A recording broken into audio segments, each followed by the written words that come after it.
So let's just jump right in. For decades, we've been trying to figure out one of the world's biggest challenges, extreme poverty.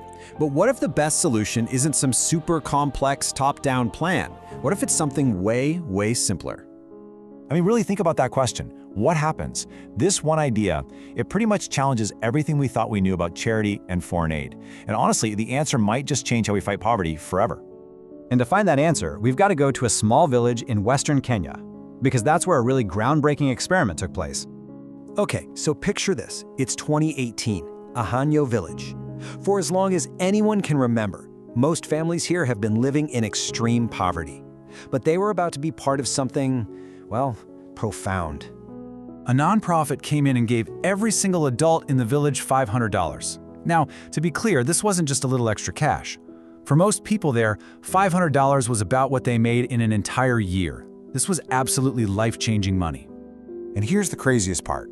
The only rule was, there were no rules. The money came with absolutely no strings attached. No instructions, no requirements, nobody telling them what to do with it. All they had to do was agree to talk to some researchers 2 years later.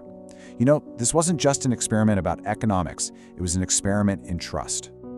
So, you might be wondering, why even try something that seems so risky? Well, to really get it, you have to look back at the long history of aid programs that, even with the best intentions, just didn't pan out.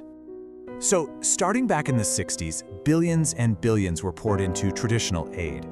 Building schools, job training, stuff like that. It all makes sense on paper.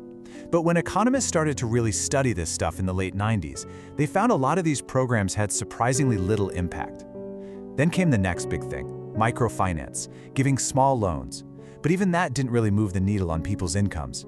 All these disappointments, they kind of created an opening for a totally new way of thinking. Which, of course, brings us right back to Ahanyo Village.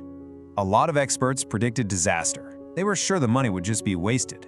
Oh, but they were so wrong. So 2 years after that cash was given out, the researchers came back, and what they found wasn't just good. It was, and this is their word, astonishing. The economic impact alone was just staggering. Business revenues in the village shot up by 65%. People weren't just spending the money, they were investing it. They were building their own way up. But it didn't stop there. The good news just rippled through the whole community. Families had more savings, they had more food, their kids started doing better in school.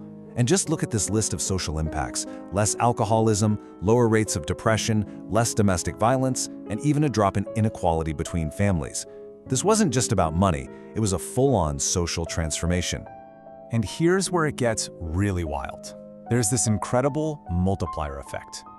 A bigger study found that for every single dollar given to a person, the local economy actually grew by more than $2. So the aid wasn't just helping individuals, it was lifting up the entire region. Okay, now, as incredible as all this sounds, we have to be real for a second. Direct cash giving isn't some magic wand that makes a super complex problem like poverty just disappear. I mean, this is a deep generational issue. And because this whole approach is pretty new, we're still figuring out what the effects look like way down the road. And this study from Uganda really shows how complicated it can be. So for the first 4 years after people got cash, their earnings went up. Great. But then for the next 5 years, that positive effect just vanished. And then, get this, when the pandemic hit and put everyone under enormous financial stress, the positive effect came back. It's just a huge reminder that the real world is messy and these things can play out in ways we just don't expect. But no matter how all the long-term data shakes out, the success of giving cash directly points to this huge shift in how we think. And it really all comes down to one word: trust. Let's just break down the two philosophies here. On one hand, you have traditional aid, which basically operates on the idea that the outside experts, the philanthropists, know what a community needs best. Direct cash giving comes along and flips that entire idea on its head. It starts with the belief that the people who are actually living in poverty are the real experts on their own lives. And that right there, that's the whole theory. I mean, think about it. One person might desperately need to fix their roof so their family can stay healthy, but their neighbor might need to pay school fees so their kid can get an education and break the cycle. There's no one-size-fits-all program for that. You just have to trust people. And all of this, it leads to a final and, honestly, a really powerful idea. When we stop thinking about poverty as a problem of scarcity and start thinking about it as a problem of trust, suddenly ending extreme poverty looks less like an impossible dream and a whole lot more like a solvable problem. Just look at the resources that are already on the table. Every single year, wealthy countries spend about $200 billion on international aid. And that's not even all of it. On top of that, you got private foundations sitting on another $1.5 trillion. The money to end extreme poverty. It's not a hypothetical. It's already there. The means are there.